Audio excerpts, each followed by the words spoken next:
On commence ce journal donc avec l'une des tempêtes les plus puissantes ayant frappé les États-Unis. L'ouragan Ian a ravagé la Floride de catégorie 4. Il était accompagné de vents juste en dessous des 250 km/h. Il a causé des inondations aussi impressionnantes que catastrophiques et privées d'électricité. 2 millions de foyers.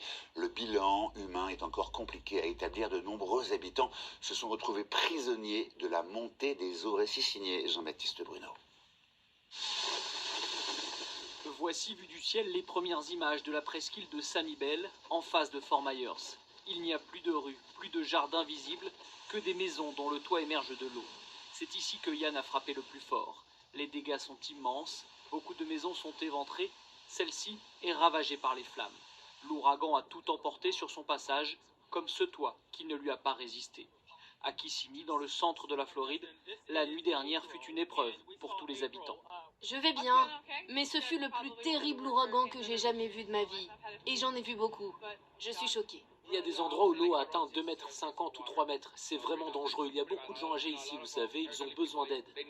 Si les rafales qui ont atteint 250 km/h ont martyrisé les arbres et le mobilier urbain, c'est la montée rapide de l'eau qui fait craindre un lourd bilan. De l'eau qui a submergé les rues et pénétré avec force à l'intérieur des maisons. Pendant de longues heures, les secouristes sont venus en aide à des personnes piégées dans leur bateau ou dans leur voiture, comme ici, où l'un des pompiers casse une vitre pour sauver la vie de cette femme. Des inondations qui marqueront l'histoire de la Floride. Le niveau que l'eau a atteint cette nuit, et cela continue de monter, même si l'ouragan est passé, c'est du jamais vu ici, depuis 500 ans. Depuis ce matin, 2,5 millions de foyers sont privés d'électricité et les Floridiens découvrent des scènes de chaos. Mais pour beaucoup, c'est un sentiment de soulagement qui domine. Je me sens vraiment chanceuse. Notre maison n'a rien et nous n'avons aucun dommage. C'était incessant, ça soufflait sans arrêt au-dessus de nos têtes. On entendait le métal frapper contre le bâtiment, il faisait sombre, on ne savait pas ce qu'il se passait dehors. Ce soir, les évacuations continuent dans plusieurs villes de Floride, avec un défi logistique qui s'impose aux autorités américaines, car ce sont des milliers de personnes qu'il va falloir reloger dans les prochains jours. Et on retrouve en direct de Floride notre envoyé spécial Lionel Gendron. Lionel, où en est la situation? Le bilan humain est-il toujours difficile à chiffrer?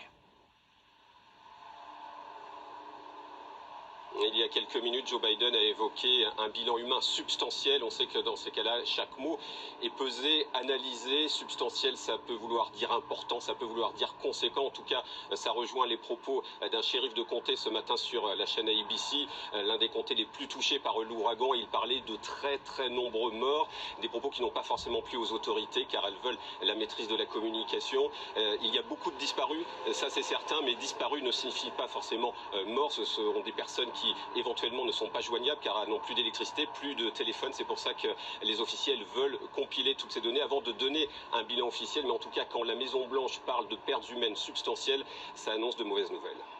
Merci Lionel. Allez, on revient en France.